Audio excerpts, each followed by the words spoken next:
Parasyte the Maxim series finale, Parasite.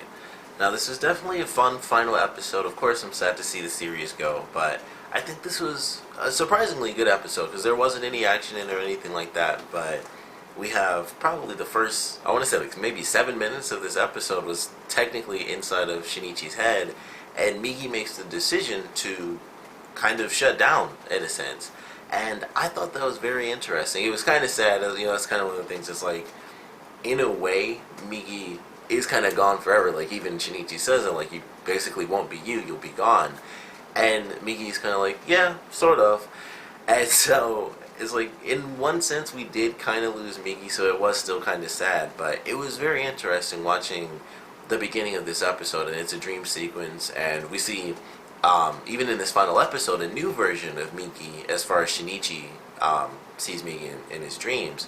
So I thought that was interesting in itself, and we get to see, certain characters kind of come back inside of this dream, really. And Migi mentions, like, oh, this is how you see certain people, it's how you see me. And I thought it was a pretty cool way to start off the episode, and to kind of dive into Migi as, an entity that wants to be forgotten. I thought that was a very cool concept. And then they kind of do that. Like, Shinichi doesn't have much of a choice. It's Migi's decision, and Migi kind of vanishes. And we get an undefined time skip. It was clear that time had passed because, like, his hairstyle was different. He actually looked much taller than he was before. So it was clear that time had passed. Everyone had ended up in college and stuff like that. And so Shinichi's practicing for his exams.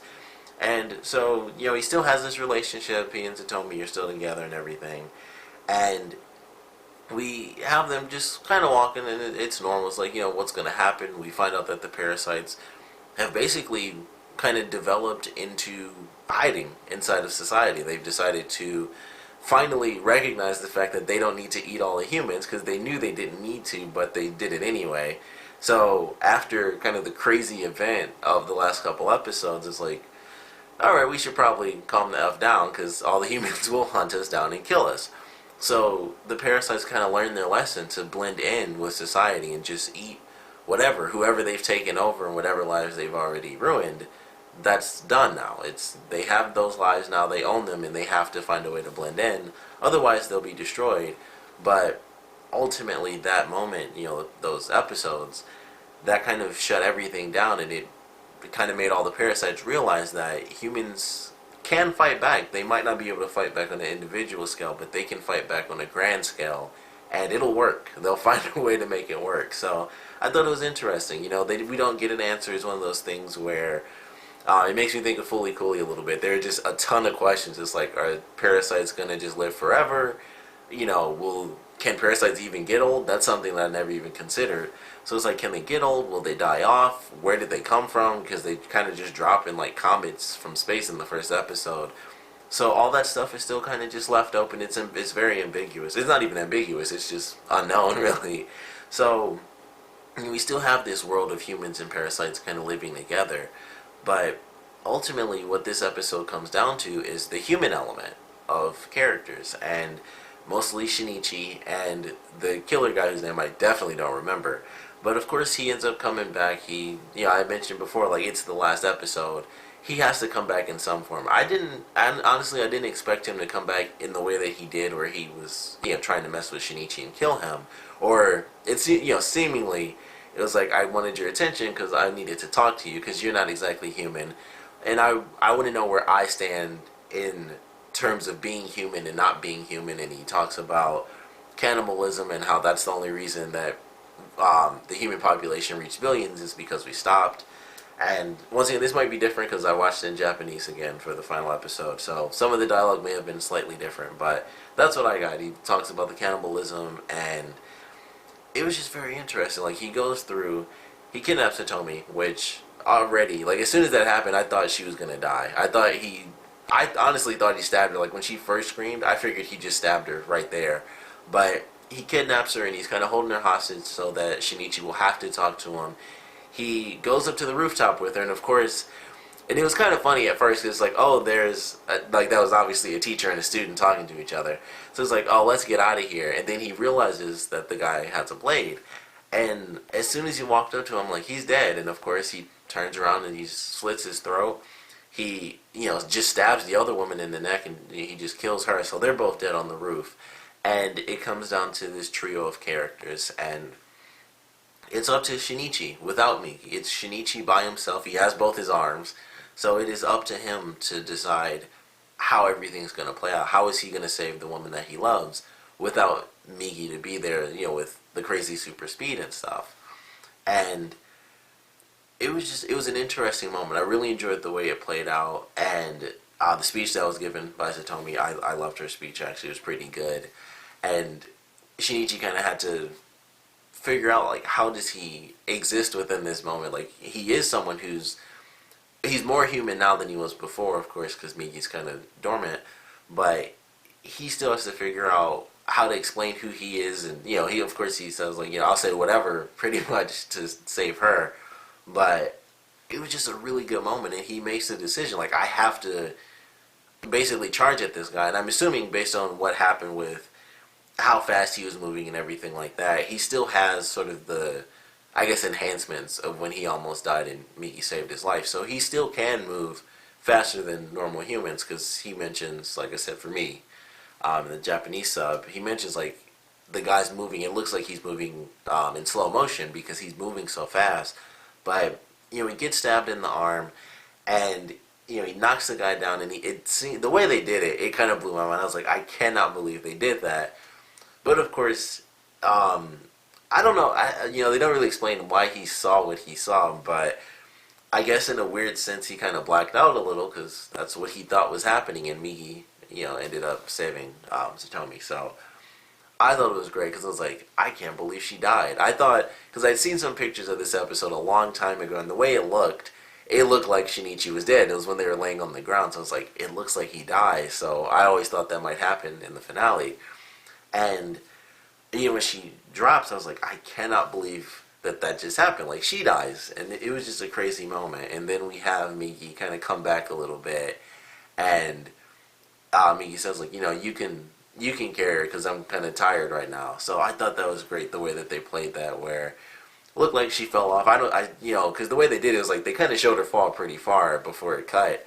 So, I guess he did just kind of black out for a second, or maybe, she was really gone, and Migi just, extended Shinichi's arm, and that was pretty much exactly how it happened. So it was just great the way they ended. I was actually very happy with the way things kind of played out, and, it's still this weird world, because it's still humans and parasites, but as far as Shinichi's story within this world now, it's kind of completed, and Migi has decided, after everything that happened when Migi was connected to Goto, all that information and the processing and all that stuff was a bit too much. So she's just gone, and she just wants to kind of exist in her own weird, dormant sort of way.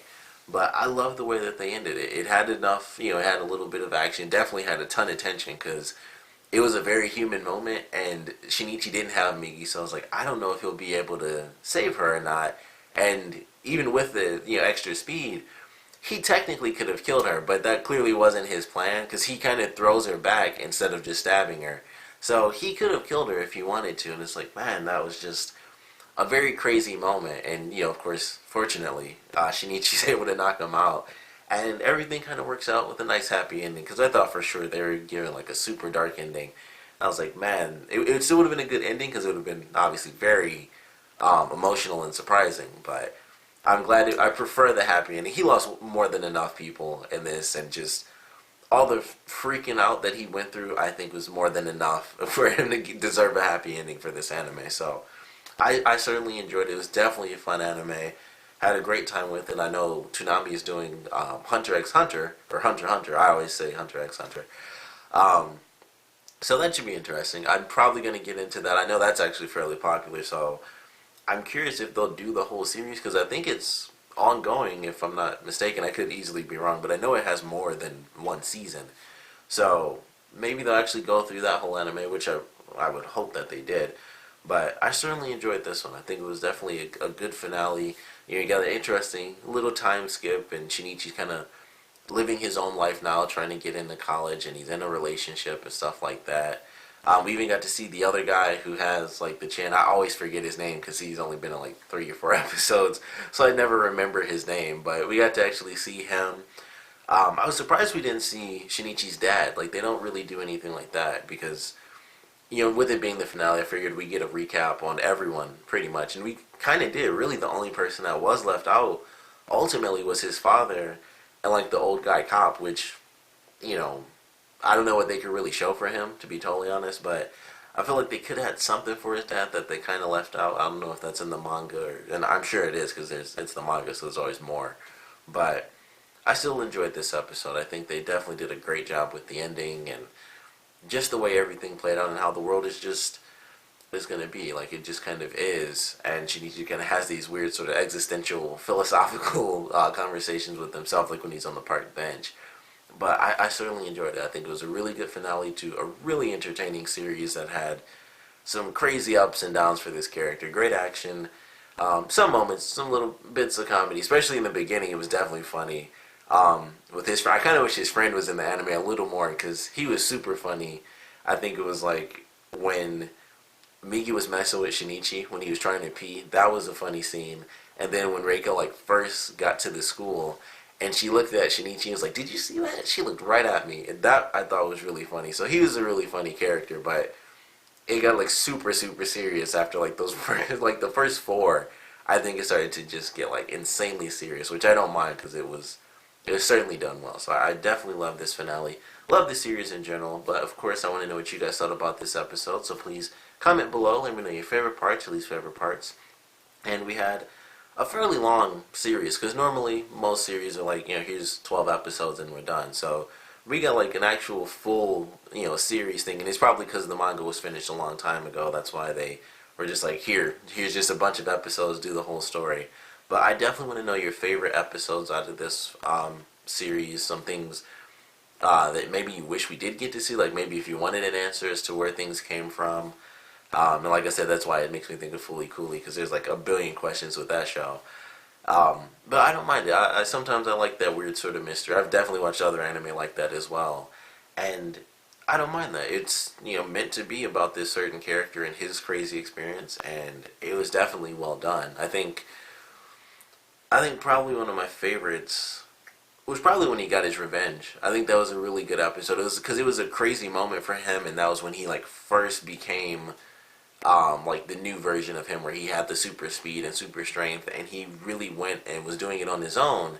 And he had help ultimately in the end, and he wasn't the one that actually did it. But I think that was probably one of my favorites. That, and I think when they went up against Hideo, I think was pretty cool. Just the way they killed him, because he just threw a rock super freaking hard and just destroyed him. I was like, dang.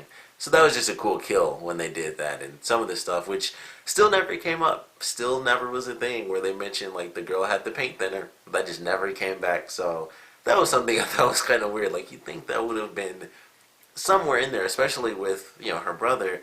I always thought that was the weirdest connection. Maybe they just forgot to do it with, the writer from the manga forgot. So they kind of just ignored it in the anime, I guess. I don't know. But that always bugged me a little. Like, I felt like that should have come up somewhere. Like, her brother was literally involved in the case. But it was like somehow that just never got connected. But I certainly love this anime. Like I said, I definitely want to know your favorite episode, or just favorite moment if you don't have one specific episode. Just favorite moments about this anime, and of course what you guys thought about the finale. So please comment below, let me know, and thanks for watching.